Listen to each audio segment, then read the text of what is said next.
सभी कार्यकर्ता अपने स्थान पर चले जाएंगे। हमारे बीच में हमारे सांसद योगेंद्र चंदोलिया जी भी पहुंच चुके हैं। जोरदार तालियों से योगेंद्र जी का अभिनंदन करें। मैं हमारे उत्तर प्रदेश के मुख्यमंत्री आदरणीय योगी आदित्यनाथ जी को बताना चाहता हूं कि ये करोड़ बाग की जनता आपके स्वागत में 2 बजे से बैठी है और ये सब लोग अभी जितने लोग यहाँ हैं उससे ज्यादा लोग चारों तरफ खड़े हैं। आपके केवल आशीर्वाद को आपको देखने के लिए खड़े हैं। मैं दुष्यंत गौतम जी से निवेदन करूंगा हमारे मुख्यमंत्री जी का आप अभिनंदन कर रहे हैं। योगेंद्र चंदोलिया जी, बांसुरी घबराहट जी, बांसुरी आगे।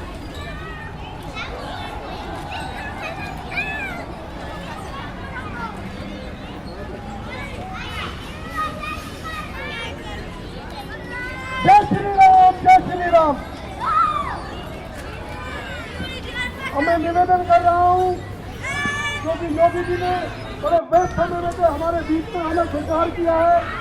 मैं निवेदन कर रहा हूं हमारे राष्ट्रीय महामंत्री और करोल बाग के उम्मीदवार भाई दुष्यंत गौतम जी से कि वो अपनी बात 1 मिनट के लिए रखें। आदरणीय दुष्यंत गौतम जी, जोरदार तालियां। दुष्यंत गौतम।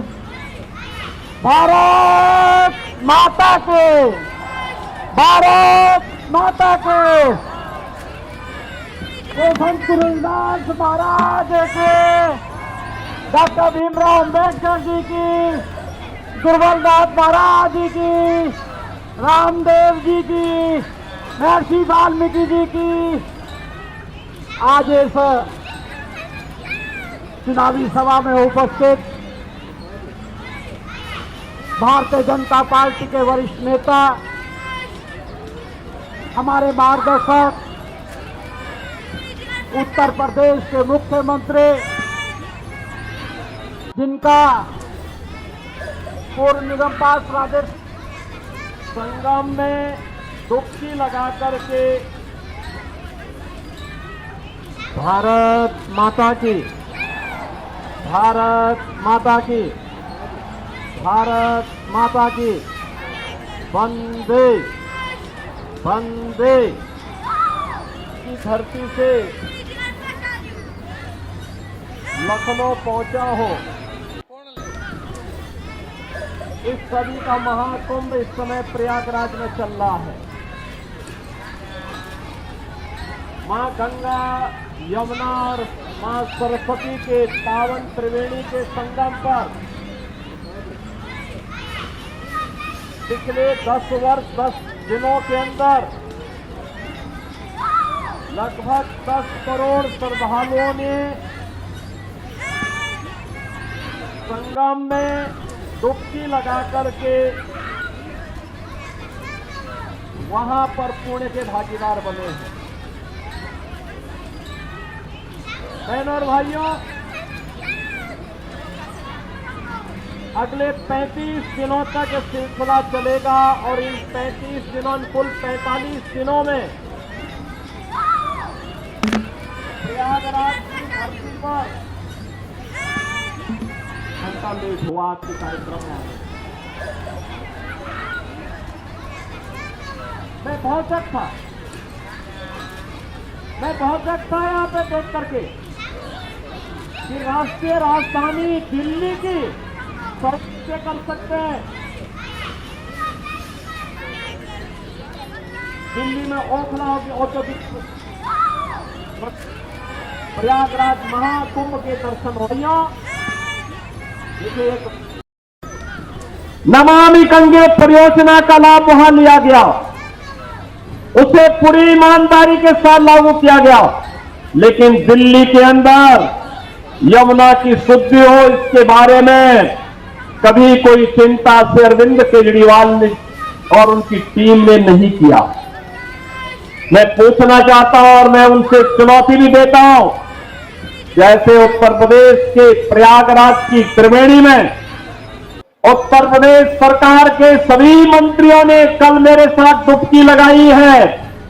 अरविंद जी, एक दिन आप भी अपने मंत्रियों के गिरोह को लेकर के जाइए और यमुना जी में डुबकी तो लगाइए थोड़ा। दिल्ली की जनता भी देखेगी कि आपने अपनी विरासत की पावन नदी को कहां रख करके छोड़ा है।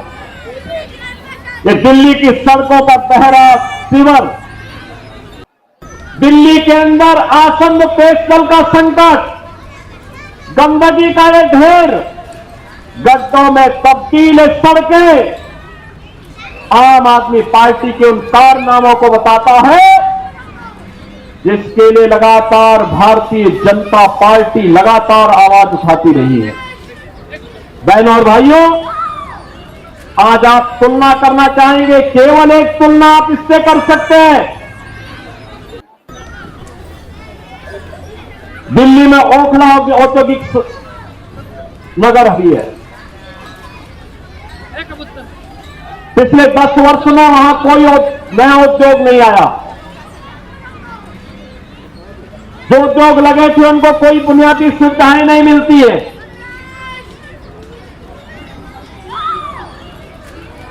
और एक न्यू ओखला के रूप में, नोएडा के रूप में आप जानते हैं। आपने देखा होगा पिछले 8 वर्ष के अंदर नोएडा, दिल्ली से लोग प्लान करके अब नोएडा में बस रहे हैं, ग्रेटर नोएडा में बस रहे हैं।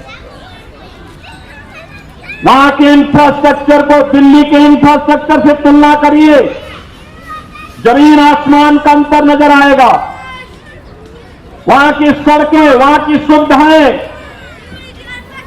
वहां का सिस्टम,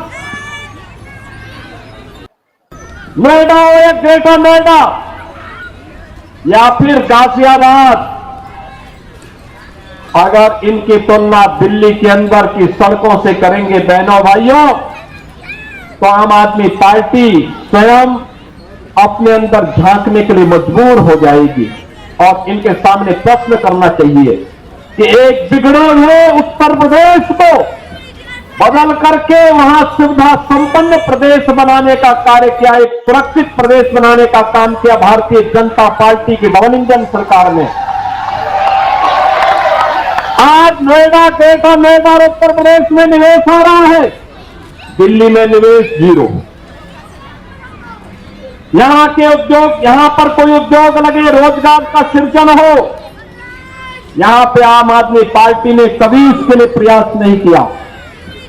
जो उद्योग चल रहे थे बंदी के कगार पर पहुंचे, उनको रोकने के लिए कोई प्रयास नहीं किया। इनका तो एक ही उद्योग है, इन्होंने ओखला में और दिल्ली के अंदर और महत्वपूर्ण स्थलों पर इन्होंने बांग्लादेशी घुसपैठियों को बसाने का काम किया। आपने देखा होगा अभी 2 वर्ष पहले जामिया मिलिया और उसके आसपास के क्षेत्रों में उत्तर प्रदेश सरकार की सिंचाई विभाग की जमीन पर भी इन्होंने, इनके विधायकों ने, इनके पदाधिकारियों ने, इनके पार्षदों ने बांग्लादेशी घुसपैठियों को बसाने का काम किया था। मैंने 2-3 बार बातचीत करने का प्रयास किया कि भाई उत्तर प्रदेश सरकार की जमीन पर मत बसाओ, लेकिन जब इन्होंने जबरदस्ती किया तो मुझे उत्तर प्रदेश से बुलडोजर भेजना पड़ा था उनको हटाने के लिए। और बहनों और भाइयों, मैंने उनको वहां पूरी निर्ममता के साथ अपनी सरकारी जमीन खाली करवाई और फिर उसे बैरिकेड करके उत्तर प्रदेश की पीएससी को वहां तैनाती दे दी है कि अब आप यहां रहिए।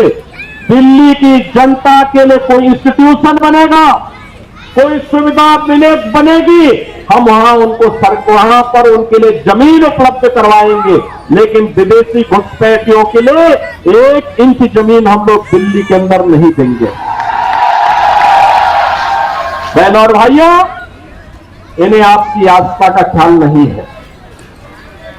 आपने देखा होगा 2 दिन पहले मैं भी एक न्यूज पढ़ रहा था, पंजाब से कुछ बहनें आई थी, उन्होंने केजरीवाल जी के घर का घेराव किया और घेराव करते हुए उन्होंने कहा कि पंजाब में जो वायदा किया था आपने 1000 रुपए प्रत्येक महिला को देने के लिए, 2 वर्ष हो गए, 1 पाई नहीं मिली है। क्या हुआ वायदा का? और यही वायदा ये दिल्ली की जनता से भी करते रहे, यहां की जनता जनार्दन से भी करते रहे। ये दावा करते हैं कि आप बिजली दे रहे हैं। बहनों और भाइयों, दिल्ली की बिजली सबसे महंगी बिजली है और 24 घंटे बिजली नहीं मिलती है। मैं आपसे कहना चाहता हूं, आप आइए हमारा पश्चिमांचल क्षेत्र, ये मेरठ से लेकर के आपका गाजियाबाद तक की पूरी बिजली पश्चिमांचल विद्युत वितरण उत्तर प्रदेश पावर कारपोरेशन करता है। बिजली मिलती है 5 रुपये 24 पैसे पर यूनिट और दिल्ली में बिजली का रेट है 9 रुपये से लेकर 10 रुपया।